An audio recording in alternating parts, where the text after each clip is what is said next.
So today I'm going to be going over 5 ways that people make mistakes when using ChatGPT as a beginner. I'll also be showing you exactly what you should do instead to make sure that you get the best results from ChatGPT. So now, the first thing that we're going to be going over actually involves, well actually to be honest, all of them kind of involve the way that you prompt and the way that you approach ChatGPT with what you tell it.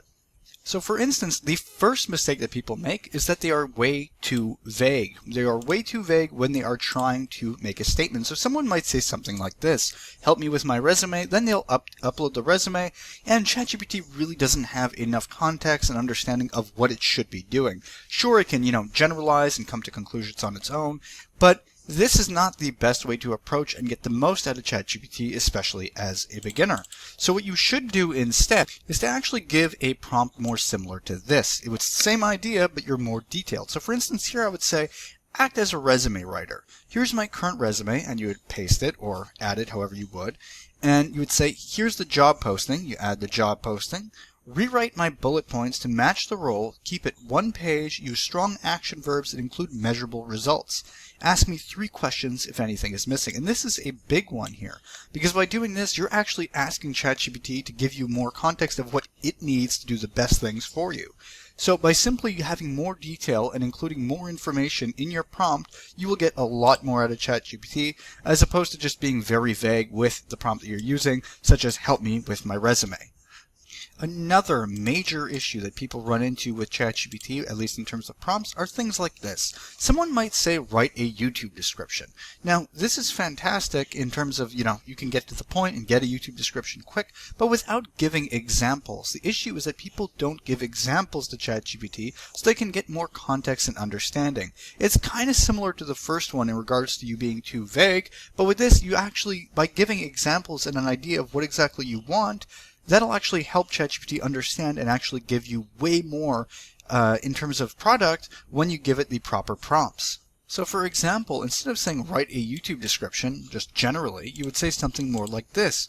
Write a YouTube description in this exact style, and then you can paste your best description that you've used in the past, or at least your writing style, include the topic, say like exactly what it is, and include a 2-line hook, 3 bullet takeaways, chapters, and 5 hashtags, and keep it under 1,500 characters. By doing this, you're giving it more information, so you're not super vague like the first point we were making, but the examples, the fact that you're providing an example of your description and including the topic for context is incredibly important to get the most out of ChatGPT, as opposed to simply just telling it to write a description without having any idea of your tone and what you would want from it exactly. The third issue that people run into when working with ChatGPT as beginners is something where they'll ask for the best of something, for instance, or for advice on something specific, something like this, for instance, like, give me the best laptop. Now, when you do this and you don't provide any constraints or parameters, you're just going to get very generic answers and you're not going to get what you're looking for specifically. So it would be better to approach it with a different prompt. So for instance, instead of doing something like this, it'd be better to do something like this. Recommend 3 laptops for, include your use case. Maybe it's gaming, maybe it's work, doesn't make a difference. Include your budget, just like this, and must have, for instance, battery, screen, weight, and deal breakers like no gaming, no loud fans, whatever it may be for you, and prefer certain types of brands or operating systems, and give a simple comparison table and your number 1 pick with why. And then you'd actually get something way more, confined to what it is you're looking for, and as well as a better, comparison table and example from ChatGPT to tell you why one or the other might be better for you. So by simply upgrading your prompt and not being as generic, you'll get way better answers with ChatGPT. And this pretty much applies to every category that we discuss here because, at the end of the day, ChatGPT only works as well as the prompts you give it.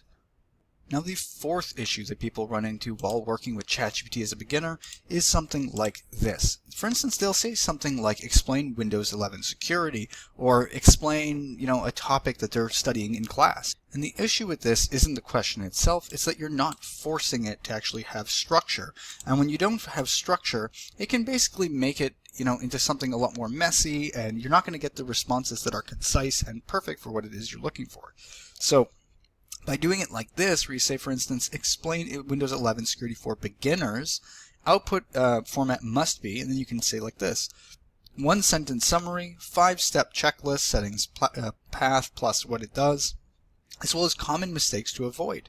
30-second script I can read on camera, for instance. And by doing this, you can find the response that you're getting to something that matters for you. So for instance, if I'm saying explain Windows 11, it doesn't know if I'm a security expert or if I'm a beginner.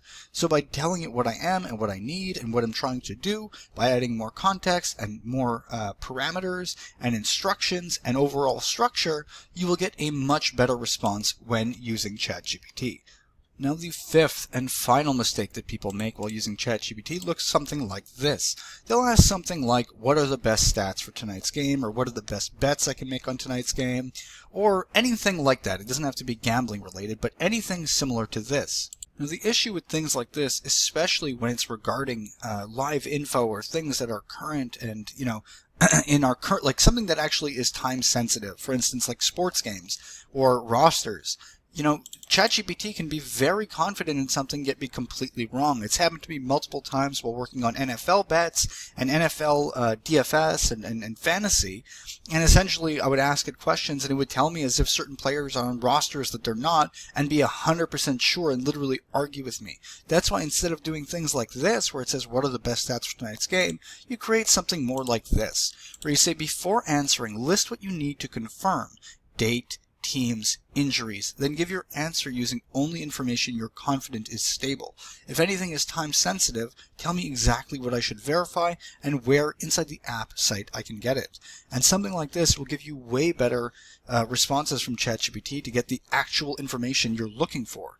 What I often do is tell it to actually scan websites and go through it itself and make sure it takes its time and then provide me the data that it needs, and if you're missing anything, to tell me.